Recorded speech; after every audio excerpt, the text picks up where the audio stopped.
কথাগুলো সুন্দর করে আমাদেরকে উপস্থাপন করবেন এবং আপনাদের যে কাগজগুলো সামনে সৃষ্টি করতে হবে, গড়ে তুলতে হবে স্থানীয় কৃষি ভিত্তিক। আমি রিপিট করছি, শিক্ষক নিয়োগে বাণিজ্য হয়েছে, শিক্ষক অযোগ্য লোক নিয়োগ হয়েছে।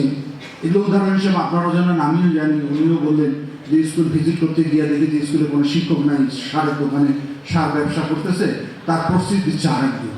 এটি জাতির জন্য লজ্জায়, আমাদের জন্য, সকলের জন্য লজ্জায়। এটা কোনো জবাবদিহিতা ছিল না।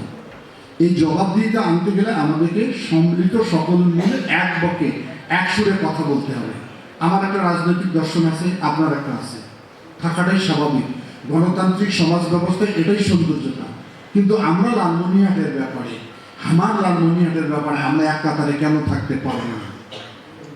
আমার রাজনৈতিক যখন বক্তৃতা হবে আমি তখন মঞ্চ করব, বক্তৃতা করব, সেটা আপনারা শুনতে চাইবেন না, এটা তো আমার কোনো দাবি নেই।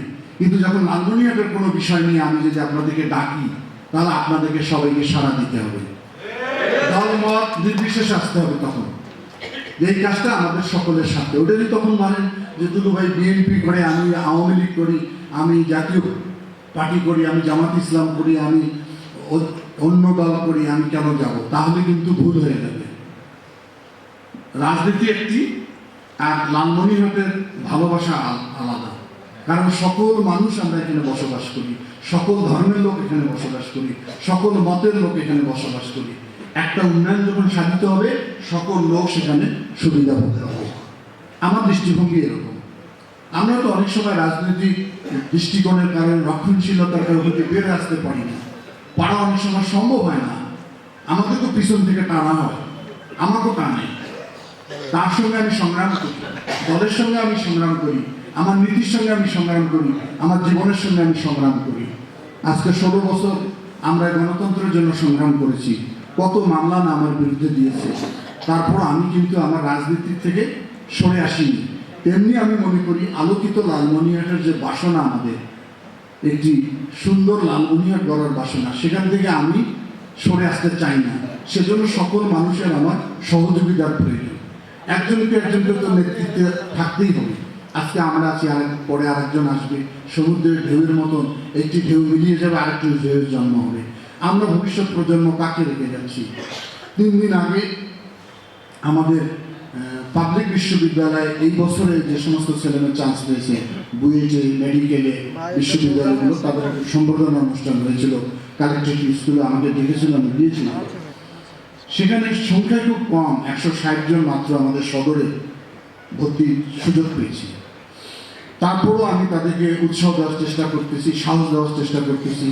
এই একটু আগে ও বললো যে ঢাকা টিএসসির মধ্যে এই ছোট ছোট উপজেলার ওখানে কমিটি আছে, সমাবেশ হয়, আদান প্রদান হয়, আমাদের ভাবের আদান প্রদান হয় না। তার অবশ্য আমাদের জন্মগত স্বভাবজাত চরিত্র রয়েছে। আমরা হলাম ধর্মকী শহর। এই অঞ্চলের মানুষ সবসময় মায়ের কোলে থাকতে চাই, বাইরে যেতে চাই না আমরা। আমি ইতিমধ্যে লালমনিরহাট সমিতি, যেটা ঢাকায় রয়েছে, তাদের সঙ্গে 3টা সভা করেছি আমি এত ব্যস্ততার মাঝেও। আগে একটা কমিটি ছিল কুকিগত কমিটি, তারা জন্মদিন পালন করতো লালমনিরহাট সমিতিতে। সুভিনিয়ারে দেখলাম, আমাকে নিয়ে গেল, আমি দেখলাম সব জন্মদিনের সাবেক এমপি মন্ত্রীদের ছবি। আমি এটি কি লালমনিরহাট সমিতির দায়িত্ব ছিল? জন্মদিন পালন করেন, কেক কাটেন, সেই ছবি সুভিনিয়ারে দিয়েছেন? আপনাদের দায়িত্ব ছিল লালমনিরহাটের সামগ্রিক সমস্যা নিয়ে আপনারা ঢাকার মধ্যে আপনাদের কণ্ঠ উচ্চারিত করা। সেটি না করে কি করেছেন আপনারা? যাই হোক, আমরা একটা কমিটি করে দিয়েছি, সামনে জানুয়ারি মাসে হয়তো নির্বাচন হবে, তারা খুব ভালো কাজ করতেছে। অনুরূপভাবে একটি ছাত্র ফোরাম গঠন করা হয়েছে লালমনিরহাটে, তারাও ভালো কাজ করতেছে। এখন প্রচুর ছেলেমেয়ে পাওয়া যাচ্ছে লালমনিরহাটে। আমি মনে করি ওদের সঙ্গে আমার মত বিনিময় হচ্ছে। আমরা বললাম যে আমরা যখন কর্মসূচি দেব, একই সমস্যা হলে তোমাদেরকে ওখান থেকে উচ্চারিত করতে হবে। প্রয়োজন তোমরাও প্রেস ক্লাবের সামনে দাঁড়িয়ে যাবা। তাহলে হবে কি, এই দাবিটা জনদাবিতে রূপান্তরিত হবে। তখন যে কোনো সরকার থাক না কেন, সে দাবি মানতে বাধ্য হবে।